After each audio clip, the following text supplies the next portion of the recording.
what elements does a piece of art or even an artist need to have to be collectible, in your opinion? In my opinion, they have to be good-natured. All right, they've got to be a good guy. Helps. They've got to be able to work with galleries, and so the gallery wants to work with them, and they're not upsetting galleries all the way along and changing galleries every 6 to 12 months. That's not a good sign for a collector, and it's not a good sign for the artist either. You know, there might be mental issues, there might be a whole lot of reasons, but there's some artists that just have a lot of trouble staying with one gallery.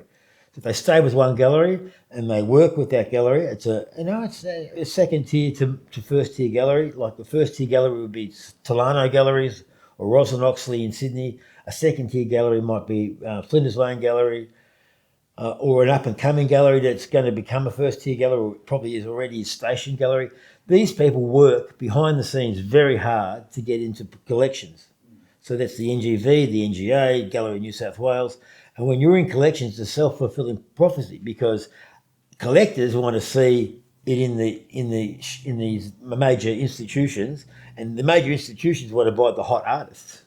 So if you're doing both at the same time, a proper gallery is working very hard to do that. And when that's beyond the reach of someone on Instagram doing their own representation, then the gallery is worth their 50%, because they're not just selling your work at the show, they're working all for the next 2 years until your next show to try and get you placed in strategic institutional galleries. And then that works the other way around, because the audience, the collectors, oh, wow, I've got a picture that's in the Gallery in New South Wales, I'll have another one. Or Daniel Boyd has just had a major show at the Gallery in New South Wales. I want one. Now, you can't get one now because he completely sold out in both cities, Sydney and Melbourne. And he's doing not a regional show, but he's doing an institutional show in Berlin. So that same show has moved to Berlin. So all of a sudden he's hot because, one, you can't get one, and everyone's seen it and they want one. Yeah, so it's kind of like almost like a singer being signed to a label, or a band being signed to a label. It is, and it depends which label it is. Yeah. You know, with galleries, not the same as it used to be. Like it was the only path forward, but you can either sell art or you can have a career. Yeah, and you can do both. But if you think you can just, I don't know, for want of a better word, you might be a yummy mummy at a primary school, and you might be doing a few paintings, and you put them up on Instagram, and your girlfriends and the kids' parents in the school, I know an artist, I'll buy one of those.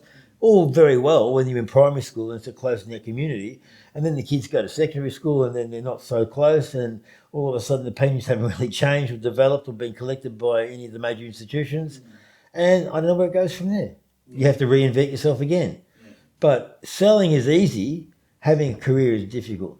And so that's you've got to be a good guy, you've got to have talent as well, and you've got to have timing and luck. It's timing and luck. If you've just got what people want at that time, off you go. But that luck is a big part of, some artists manage themselves and they do a good job. Most artists really rely on their galleries to push that envelope of the institutions, because they're in and out all the time. They've got a stable of 30 or 40 artists, and they're talking to these people all the time. So, if they don't like one of them, well, they've got another one. But they're there, and it's like selling, I guess. It's just like basic sales. But at the end of the day, it's a bit more, high end than that. You got to go to parties, you got to go to institutional openings, you got to do this, you got to do that. And then you become the favourite, and then they look at your stable first. And someone like Anna Schwartz has had that for a long time. Yeah. I think Anna Schwartz, Sutton Gallery, and Tolano have got something like 3/4 of the purchases in public institutions in Victoria. Right, that's from the last 10 or 20 years. All changing now, because even every artist and like labels, they go out of fashion. Basically what happens is their collectors get old and go to nursing homes or downsize. They stop collecting at about 70. And when they stop collecting, that's your base gone. Okay. And the young people come through the institutions as well, the curators, people that are 30 years younger than them, so they haven't got the same rapport as the ones that they knew when they were going through uni together. I mean, if that's the case, these galleries, why do they not target, like, try and get new business from younger collectors, or? They do, of course. Talana has, and that depends a lot to do with who your artists are. And it's an oversimplification to say your clientele get older, so you're not relevant. But that's what happens in a roundabout sort of way. So you've got a window when you're really strong of 20 to 30 years, and then either side of that, one side you're trying to be a major gallery, and the other side you're trying to hold on. And it's very hard to give a business to someone else, especially if it's your own name.